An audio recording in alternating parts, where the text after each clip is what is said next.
was in high school, I lived in a really small town in Texas.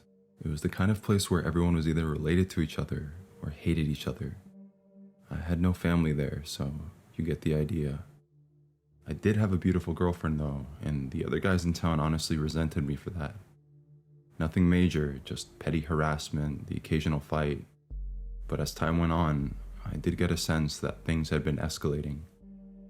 So that's why, come Valentine's Day, my girlfriend and I decided to skip the school dance and just stay in and watch a movie at her house while her parents went out. Just better to avoid trouble, we thought. We borrowed her dad's car, a little Honda hatchback, and drove into town.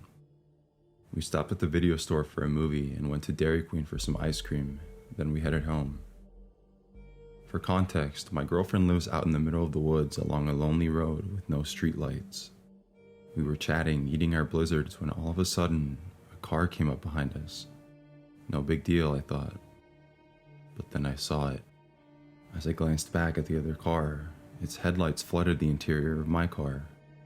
That's when I saw two hands on my back seat and a head coming from the hatchback part of the car. As soon as the other car's lights hit us, the head and the hands quickly retreated back down into the trunk area. A palpable chill ran through the entire length of my body. I slowly reached down and pulled out my pocket knife. My girlfriend saw me do this and asked what was wrong. Loudly, I said, "Nothing, I just have to stop at my friend's house real quick." She knew that was a lie. I didn't have any friends. I pulled over at the next house that came up and immediately jumped out of the car, yelling at her to jump out too. She jumped out in total confusion, and I flipped the driver's seat forward, lunging into the back seat with my knife in full maniac mode. The intruder popped up with empty hands waving. Hey, what y'all up to tonight?" It was some kid from our high school who we had never in our entire lives spoken to before. Ever. So I asked him, "Dude, what are you doing in our car?" His reply was, "I thought you guys were going to the dance and I was just hitching a ride." We sat there staring at him with our mouths open, wondering what to do. We tried to act real cool, and obviously we were in the middle of nowhere in some random person's driveway, so whatever he was planning was forgotten. We actually ended up driving him to the dance and dropping him off. The whole time he's telling us to come inside with him. Yeah, no. We dropped him off at school and noped out of there as quickly as we could. As soon as the kid got out of the car, my poor girlfriend started crying and shaking. She was so freaked out.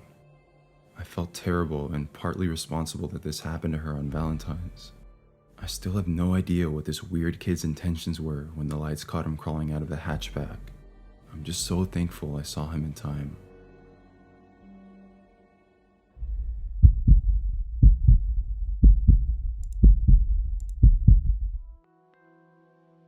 This story happened to a friend. I'll be telling it from her point of view. My family has always celebrated Valentine's as a family holiday rather than a romantic one. So when I was 16 years old, I decided to surprise my parents with a bouquet of flowers for Valentine's. I didn't have a car to drive to a florist, but my high school was within walking distance of a gift shop that sold floral arrangements. So between classes during the week of Valentine's, I set off for the gift shop, cutting across campus to walk through a network of empty side roads. The trip there passed without incident. At the store, I picked out the flowers I wanted and then began to head back. As I was walking back through those empty side roads with a vase of flowers in tow, I noticed a 1990s car close behind me. While my memory of the car is hazy, I was left with the impression that there were at least two men within whose faces I could not see. Initially, I assumed that the reason they weren't passing by was that the driver was simply afraid of hitting me. So I made a point of moving further into the grassy shoulder of the road, demonstrating to them that they could drive safely ahead. But still, they refused to pass me by, continuing to creep along behind me at a slow pace. Beginning to suspect that the driver was more interested in me than a destination, I began to walk faster. The car confirmed my suspicions by matching my speed. So despite the impracticality of my shoes and the threat of spilling water from my vase, I started to run as fast as I possibly could, but they hit the gas and again matched my speed. At this point, I realized that the car was following me, and worse, there was no one else in sight to notice. I needed to get away, so I bolted into the first parking lot that I saw, and the car turned in after me. There were only 2 or 3 other cars in the parking lot, so there were plenty of spaces, but this car did not stop to park in any of them. The driver instead opted to pursue me to the back portion of the lot, which was behind the office. It passed every available parking space to corner me against a 5-foot-tall fence, coming to a stop less than 3 feet away from me. Before anyone could emerge from the vehicle though, I somehow managed to scale the fence at my back, vase in hand, and jumped from it to land painfully on the other side, which fortunately was a plot of undeveloped land within sight of my high school campus. I took a quick look back over my shoulder to see if they were still in pursuit, but the car had seemingly sped off after I reached the other side of the fence and was now nowhere in sight. They clearly had no interest in parking in the lot at all, and they had no business there. The driver was 100% following me. So I sprinted at top speed and didn't stop until I was soaked with sweat in the dead of winter and panting in the student lounge among my classmates. None of them seemed to care when I told them, probably because our hometown is a human trafficking capital and the crime rate is outrageous. But in retrospect, this could have happened to someone else. I should have told an adult, alerted campus security, and called the non-emergency line of the local police station. But I was young, foolish, and insecure, and honestly afraid of getting in trouble for leaving campus when I didn't have a signed permission form permitting me to do so. Even though I knew what happened, I kept trying to convince myself that I had misread the situation or was overreacting. I honestly don't even know what I would have told the police had I called them. I was entirely ignorant on the subject of cars and couldn't have identified the make of it had I been asked, and also couldn't see the faces of the occupants. Selfishly, I was also worried that my parents would restrict my already limited freedoms if they knew I had been in any danger. To this day, I feel horrible for having never told anyone about it, and sincerely hope that my secrecy hasn't led to someone else being hurt, or worse.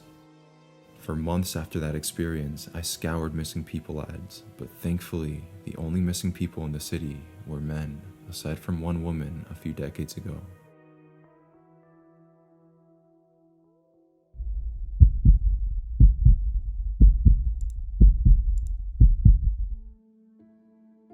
This happened to a female Reddit user back when she was in high school.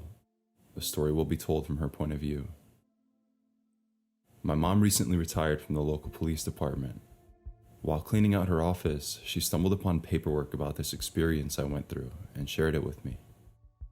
I remember being upset and scared when it happened, but reading the details as an adult, it sounds even worse than I remembered. At the time, I was 17 and working at a flower and gift shop. The day it happened, it was nighttime, and a man entered the store. He was in his 40s, short, overweight, balding, and gave off a generally creepy vibe. He told me about how he needed an apology gift for his girlfriend, so I offered a bouquet. He said she didn't like flowers because they die. Now this was strange, as he had clearly entered a flower shop. Then, unprompted, he went into detail about why she was mad. Apparently, this scumbag had hit his girlfriend and then had the gall to ask me if I thought he was right to do so. I was shocked, but I responded with something along the lines of, "Not if you want her to continue being your girlfriend." He basically ignored that and then told me what a great job I was doing and then proceeded to ask me when I got off work. I was creeped out, so I managed to avoid answering, and then he left shortly after.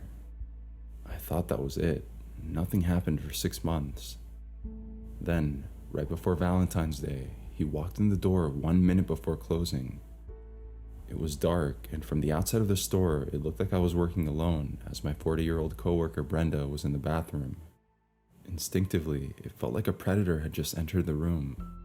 Now, I have a pretty good sense of when something isn't right, and everything here felt wrong. Unfortunately, my suspicions were confirmed. Out of the corner of my eye, I noticed he had a revolver tucked into the front of his windbreaker, which was halfway unzipped. It was obvious he wanted it seen. I quickly scribbled a note to my coworker that said, "He has a gun," and handed it to her when she came out of the bathroom. She calmly walked to the phone and looked at me, wordlessly asking if she should call the cops. But I quickly shook my head no, as I felt it would escalate the situation. God forbid he heard the police coming and took us hostage or something. I was just going to try to act as calm and normal as I could and hopefully not tip the situation into something more dangerous. This creep spent about 15 minutes wandering around what was a fairly small shop, In retrospect, he was probably stalling and waiting to see if my coworker would leave, as it was now well past closing. Finally, though, he placed an order for pickup on Valentine's Day, which gave me his name and information for the police report I was sure as hell about to file. He bought a card and then pulled out a wad of $100 bills, which he slowly thumbed through as though looking for the right one with which to pay for his $40 order.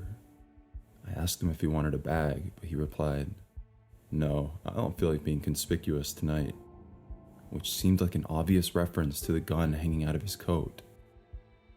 Soon after, the man left and we quickly locked the door and watched him sit in his truck outside. Neither of us was about to exit the shop until we were sure he was gone. Finally, he pulled out of his parking spot and moved to another spot further away and continued to just sit there. I don't know how long we waited, but eventually he actually left. I called my mom crying, and she called the police, who came to the shop the next day to take a report. A few days later, I was at my best friend's house, and I told her and her mom what happened to me. I mentioned the man's name, and apparently her mom happened to work with this man and promptly informed security at her job. She said he was very weird, creepy, and liked to talk about weapons a lot. That checked out. The next day at their office, I was told security pulled him aside and questioned him about the events. He claimed it was a glove in his pocket, not a revolver. Unfortunately, the police were pissed that his company made contact with him about it before they did, and he successfully managed to dodge the cops' multiple calls and visits to his apartment. My mom, much to my fury at the time, made me quit my job, which was honestly devastating as I really loved it there. But in retrospect, totally the right call. The creep came in on Valentine's Day and picked up his order, and fortunately, I never saw him again.